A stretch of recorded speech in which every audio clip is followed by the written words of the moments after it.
This is the 2025 Toyota Camry LE. The LE is the only trim I would consider, and in this review, I'm going to walk through why. I think it's the perfect commuter vehicle, and I would get this over just about any EV on the market. Now, I do like the styling of this vehicle. It's quite nice. My daughter really likes it. The refreshed taillights compared to the 2018, and this is a good shot of those rims. She actually wants the cooler looking rims, but you'll see this height of the tire, that's really what gives you that ride quality, and a little skinnier tire. So she did end up adding tint. It was about $2.99 from a local shop. You usually get a better film, better warranty, and it just looks a little bit better than the factory tint, a little darker. This color is Ocean Gem, which it actually does look extremely nice in the sun. It has a really nice sparkle to it. Hopefully that gives you an idea. There is no moonroof on the LE model. All right, I like starting out reviews with an actual test drive just to get into the meat of the vehicle and actually why we like this vehicle. The short version is my daughter got into an accident. She got hit by somebody, totaled her 2018 Camry. This is a 2025 and a replacement for her 2018. Now, the big reason I would choose the LE, this low trim model, there are a couple huge reasons. Number one is we got this for about, I think it was $28,700 plus tax. That's it. As you can see, we're in EV mode now. It's super quiet. It does have acoustic glass on the front, which does quiet it down a lot. If you go to the upper trims, they've got acoustic glass on the sides as well. But this road, I wanted to take you on this road specifically because this road has a ton of expansion joints. I'm not going to take you to a road that's curated for reviews that sounds quiet. This is the worst road in probably 4 or 5 different states that I've been on as far as just pavement roads and expansion joints. And this thing's just dead silent because it's got, on the LE trim, you have 16-inch wheels. They're taller, they're not low profile. Maybe they don't look as cool, but man, this car rides perfectly on the worst roads. And that's really, I think, one of the biggest reasons why you'd buy this car. It's price. I think the Camry, still being under $30,000, is one of the best buys you can get as far as residual value. Now, you buy this car for, let's say you can pick it up for $28,600, $28,800 plus tax. The big win there is it's not going to depreciate like an electric vehicle. So you can go get cooler vehicles, faster vehicles, EVs, spend $40,000, $50,000. You'll spend more on insurance, and you'll also really not get that much more for your money. You'll get a more powerful vehicle. Another big reason why I would choose this vehicle is the range. It is absolutely ridiculous. We've got about 1,867 miles on this, and my daughter says she gets routinely over 600 miles on a tank. As you can see on the dash there, and this is a 20-year-old girl that generally drives this car, and it's averaging 51.3, and it actually, when you calculate the mileage at the pump, it's a little bit better than that. It is really easy with mixed driving. She does mixed driving in the city, on the highway, on the interstate. Mostly it's just mixed between, I'd say, 20, 30 miles an hour up to 75 miles an hour. So she's everywhere in between. When she's not trying to hypermile it, she's just in normal mode. That was another thing we found out about this car. In eco mode, it actually seems to get worse mileage for whatever reason, but in normal or sport mode, seems to get a little better mileage. But the big win of the LE, I actually like these materials here. I'll show you here in a moment in the cab. These materials on the dash, I actually like these better than the upper trims. The upper trims are like a corduroy here, and it just looks completely out of place. The LE actually matches this a little bit better. You still have dual climate control on the LE. Everything works as it should. This is why this car is so popular. You're not going to find insane deals on them, but I think for 2025, spending, $28,000 something plus tax on this vehicle, I think you're getting a lot for your money. The hybrid system has it's a 10-year, 150,000 mile warranty on the battery, and the hybrid inverter and the hybrid motor, I believe they are 96 months.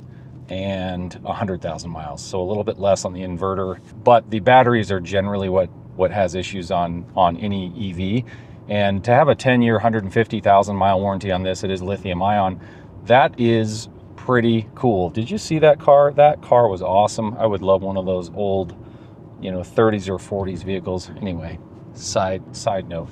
We'll do a quick 0 to 60 just to show you what this thing can do. It actually, so compared to the 2018 Camry, this thing moves a lot quicker than that, just the base 4-cylinder. You have the 134 horsepower hybrid motor in addition to a 4-cylinder in this, so they can both hit at the same time and deliver power to the wheels at the same time. I do find it a lot quicker. My daughter said she noticed that between the old 2018 and this. Of course, electric motors at our elevation, 5,000 feet, they're going to move the car out a lot better than just a naturally aspirated engine. So we'll get up here into the 60 mile an hour zone. We'll do a quick 0 to 60. I'm not going to draggy it because that's not really what this car is for. It's just to give you an idea of the quickness of this versus the old model. And we'll punch it.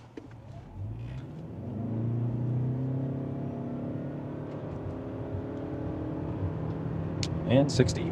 That's, for a base sedan, just this basic 4-door sedan, super quiet.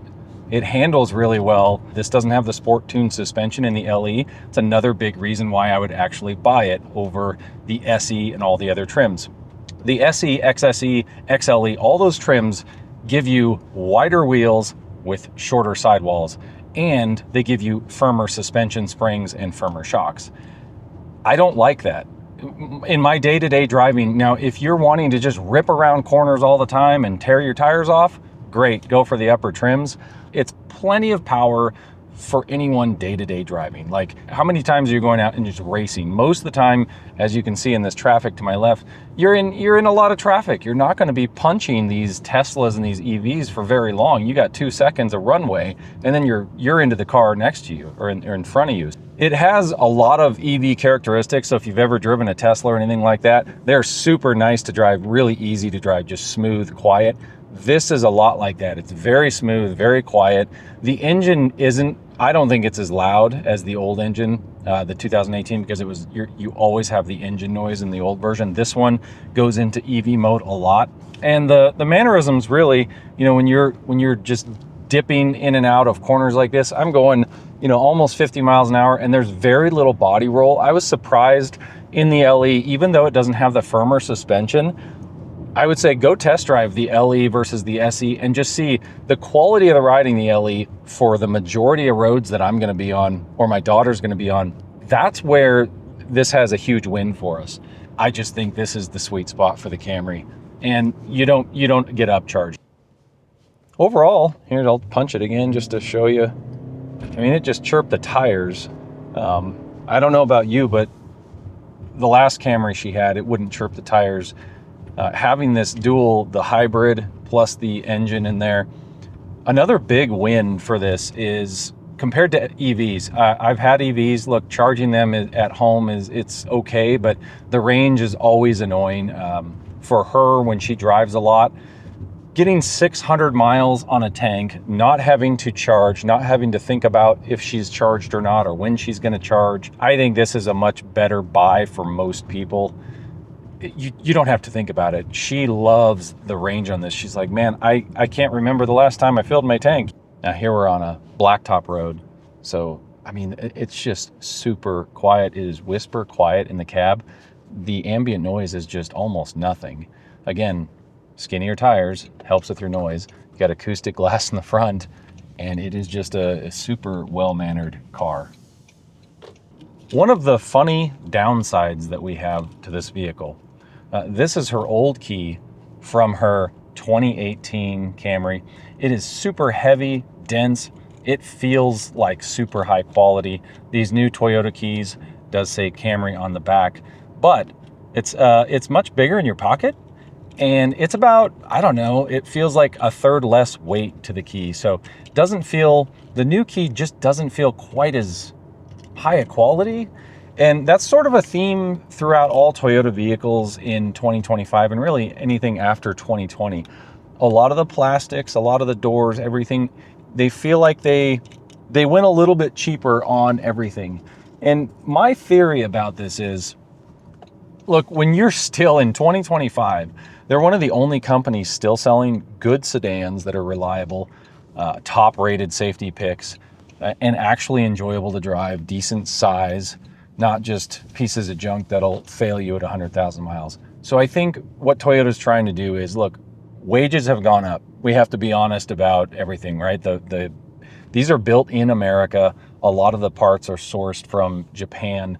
So you're only going to get so many really high quality parts on a vehicle like this and still keep your price at $28,000. If they want to keep that price the same, but we have massive inflation with parts, we have material inflation, copper, aluminum, all these things have gone way up in price.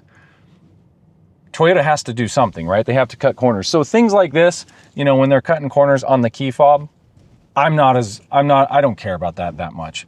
It's like, oh, you notice it. And it's kind of everywhere. It's with the key fob, it's with the hood struts that don't exist anymore. Another perfect example I'll show you in a minute is this seat. It doesn't have a power seat in the driver's seat. It's a manual seat. You know, the 2018 had a power seat. Things that my daughter noticed as well, but they weren't deal breakers because you're still getting an extremely reliable car. Now, what you'll notice on the inside, you do get these nice, you still get the Toyota Safety Sense on the LE model. You're going to get the blind spot indicators. Handles feel pretty solid. They feel just like the 2018. Again, there's not a lot of difference. I do feel like these materials right here. So in the LE, I like this material better that you find on the dash and all the way across there. In the upper models, it is actually a terrible like corduroy material, and this one in the LE actually looks much nicer. The steering wheel is a pretty standard layout, very easy to find all your functions. Again, all these modern cars nowadays have so many buttons, it's getting a little bit crazy. These seats, they do feel, I'd say a little bit cheaper than the 2018 model. They're still comfortable, very soft material. They feel like they will hold up. They're just cloth seats. So what do you expect in an LE? When you don't have leather, you don't necessarily need that heated and cooled function. I do like the layout of this console area though. Nice cup holders, got the little springy holders. I wish they were a little bit bigger. You can only fit like typical like soda cans in here. It does have your wireless charger. Has a little keeper here so your phone stays when you go around corners. That's nice. Got USB-Cs, USB-A. Typical things you're going to find in modern cars. You do have Eco, Normal, Sport. Again, I said it on the drive. Eco mode, I wouldn't use it. I don't see a need for it. It actually doesn't get as good a mileage as Normal or Sport in our testing. I'm 6'1", so I have pretty good headroom here, about this much room, and I haven't moved the seat. My daughter's super short, so she actually moves the seat up. I could probably move the seat down just a little bit nicer seating position. It's a little bit up off the ground, so it doesn't feel terrible to get in and out of. But steering wheel's all adjustable and really easy car to drive for tall people. And we'll get into the back seat here where I'm sitting. This is how much room I have with, you know, my seat. I'm 6'1", so this is set up for me in front and got plenty of room here. Again, lots of headroom. This is it's a mid-size sedan, so plenty big for adults. It's not like something like your Corolla or something a little bit smaller. Got your typical vents, USB-C, USB-A, but overall fairly basic. Now this did come with these rubber mats. As you can see, a full set of rubber mats. They're like Toyota's WeatherTech mats. Go to the trunk here. You do get a poppable trunk. It's a little bit slower than the last version, which I kind of like. The 2018 model would hit you in the head. It does have a nice rubber mat set as well. You do have the jack set and a spare tire down there. It's a little donut, but at least they give it to you. A lot of EVs nowadays, because of the battery space that, you know, takes up battery underneath here, they just cut into all the features like a spare tire that you might actually want. And as far as the interior, it is a typical push button. The dash is pretty customizable. Really, we didn't customize it much because the default layout was just fine for us. It does take a little bit longer to boot than I'd like. I wish Toyota would kind of fix that a little bit. Just make it boot almost instantly. It's not bad. Most of the time you're going to get in your car, press the button, you know, put your seatbelt on, and you're good to go. The camera is pretty high definition. Again, this is an 8-inch screen. The upgraded models have a 12-inch screen. I think this is fine. You can reach everything on this screen. You can reach all these buttons very easy from the driver's seat. So yeah, overall the layout's good. Awesome car, great commuter. It is kind of no frills. That's just how this is. No frills and everything you need, nothing you don't. It's like the old Xterra mentality, right? You're gonna get a good, reliable car with physical buttons, pretty safe, and awesome gas mileage.